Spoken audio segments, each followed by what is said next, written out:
last week brought us the kind of news that people who love the Marvel Cinematic Universe have been waiting for ever since the creation of the Marvel Cinematic Universe.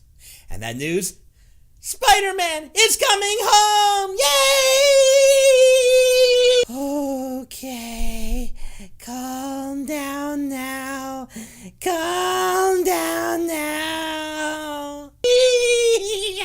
Spider-Man will be appearing in at least one Marvel Cinematic Universe film coming up. We don't know which one, although if I were to make a guess, it'd be Civil War, for reasons I'll explain later. And in 2017, the next movie from Sony comes out with Spider-Man, which I'm sure they've probably going to recast, and they're going to follow whatever direction Marvel points out, although Sony retains the rights, creative control, all the things that matter when the money's playing. Meanwhile, after last month's drop of the new canon Star Wars comic, released by Marvel Comics, of course, which explains the title above.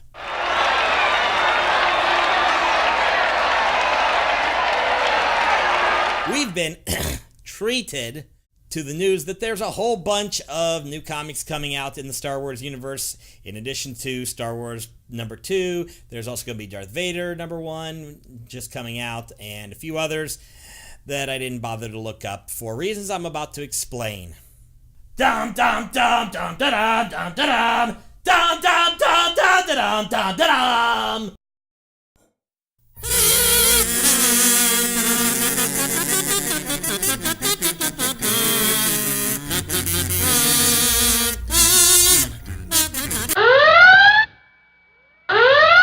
We here at Redshirt Geek Standards and Practice would like to apologize for allowing you, our viewers, to be subjected to such god-awful kazoo music. While we do nothing at all to limit nudity and foul language, the use of such stupid instruments such as kazoos or vuvuzelas is strictly prohibited, as they're likely to make you hurl on your keyboard. This limits your ability to enjoy more of our shows. Again, we apologize and assure you this will never happen again. Okay, can I have my show back now? Really? Come on! I guess. So, if I can avoid any more interruptions from the dickheads up above... You hear me? We're going to talk about both of those topics here on Random Bits of Geek!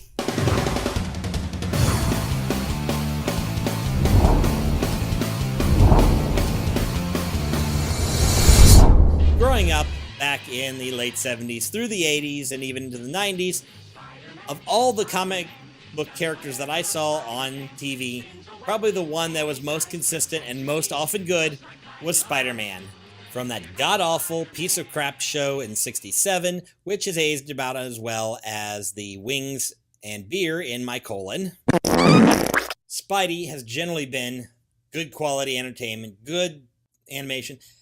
Probably one of my favorite things to watch, although the X-Men back in the early 90s came close, and then Batman in the animated series pretty much knocked Marvel out of, here, awesome animation. Sorry, sucks to be you. And then finally, technology caught up to make Spidey be able to swing properly. Sam Raimi came along, Tobey Maguire got cast, and we got Spider-Man on the big screen, and holy crap, it was awesome. And then they had a sequel, which is still almost as good, and then emo Spider-Man was emo. Please kill me now, I want to die. Please make me end. Make it stop! No! No! What were they thinking? That's the dumbest thing ever!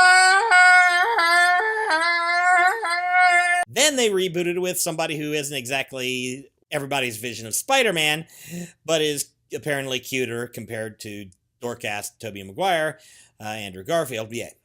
And they've made 2 crap films, crappy and crappier, and the first one, we get a completely stupid-ass origin story, and the second one, Gwen Stacy snuffs it. Oh, spoiler alert, by the way. So the problem we always had was that some of the bigger and more awesome stories from the Marvel Universe weren't going to be told, or it would have to be seriously changed. Take the Civil War storyline, which has the Avengers, which has the Fantastic Four, which has Spider-Man, which I can't remember what else because that would require me to have actually read it, and, well, we'll get into that in the second part. But it's a beautiful story! It's a great story! Well, since we're all the same person, you haven't seen it yet. What's wrong with you? One thing I do know is that Spider-Man and a lot of the other characters that are owned by Fox and Sony and that are not in the Marvel Cinematic Universe yet.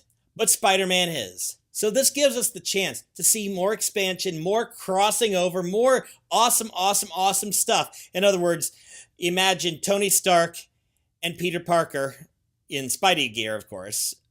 Tony Stark, in or out, doesn't really matter. Robert Downey Jr. and whoever they get to replace Andrew Garfield. Oh, those two going at each other verbally. It's gonna be fun. And since we know that the Civil War storyline is coming, and actually that's a good chance that Spidey will be showing up in that movie, and I think Cap's got that movie, so yay! Captain America, not my favorite Avenger until Winter Soldier! So that is going to be the most awesome thing.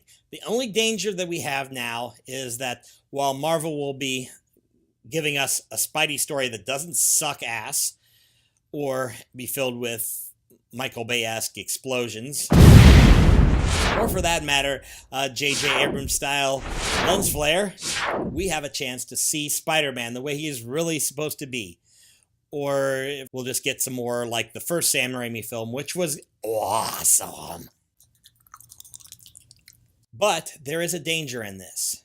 If you get the Marvel Cinematic Universe expanded too wide, if you get Spider-Man and Star-Lord and Iron Man and all these big, great names all expanded out in stories that are spread over 5 movies, and you have to watch all 5 movies to get the whole story, that's going to lose half of the fans pretty quickly, and the other half will go, and you'll be left with the hardcore comic book fans. And just so you know, I'm not a hardcore comic book fan for one big reason. And I'm going to talk about that now, because we're going to talk about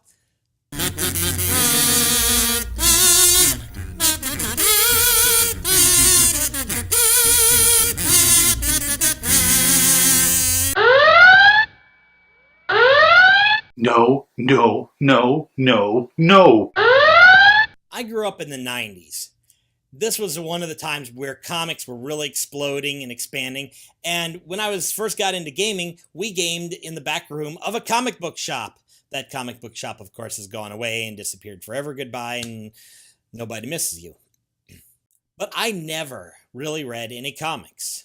In fact, it was Christmas 2013, I finally got a hold of The Dark Knight Returns. That was the first comic I really read proper, cover to cover, very fun to read, and very awesome to experience.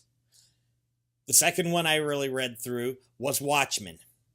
And for those of you who have never read this book, go find it. I actually found it in the library. Go and read this book. Even if you don't like any other comic book and you don't want to get into read comic books, this is the one that you should read because the artwork is top-notch, the story is awesome, and it's a self-contained universe that has a beginning and an end, and it's that book. Period. But what happened after that? It doesn't matter because it's a self-contained story. And this gets to why I'm hesitant, and there's a good chance that I won't ever read any more of the Star Wars comics after Comic 1, which I just happened to get in Loot Crate because Loot Crate is awesome. Yay, Loot Crate. Sponsor the show so I can do paid sponsorships for you and do this for money, and yay. This is my fear with Star Wars and Vader and all the other comics coming out, that they're going to make it so that you have to read all 5 or 6 or 7 or 8 comics by the end to follow everything. Luke gets his own, Han gets his own, Leia gets her own, Boba Fett gets a damn comic because it's Boba Fett. Awesome. And you get this expansive universe. Now, the book itself, as far as I know, $4 for Star Wars.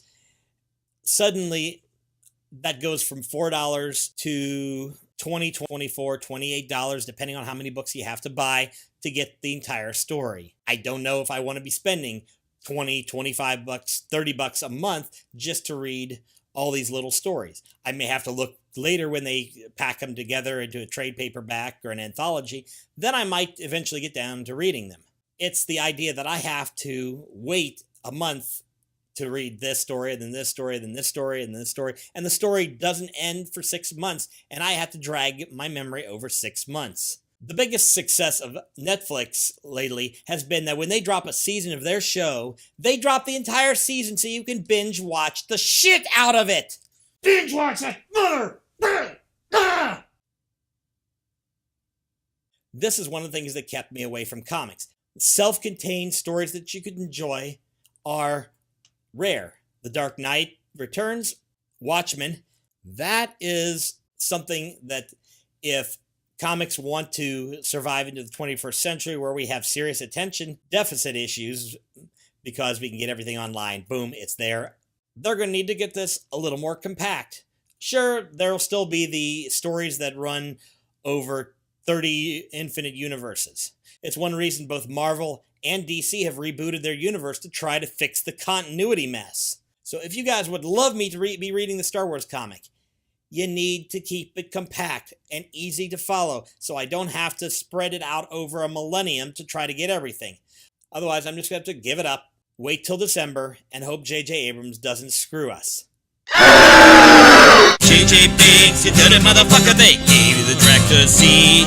Well, what the heck, after you were in track with a demo reel that can't be beat. Oh, in a year or two, the mouse and you will kill Han, Luke, and Leia dead. You'll put your ass in there with a little lens flare and we'll go watch F4 instead. I'm talking pre-special edition, minus all the digital shit. Lucas had it because he could, well, Han. Well, Han shot first. You know it, I know it, whole world knows it. And George knows it. Time is burning down, 'cause I got something in that's really round, called my butthole.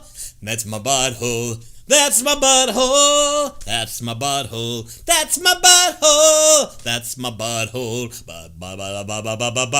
Butthole. That's called a warm-up, folks. Be afraid. Be very afraid.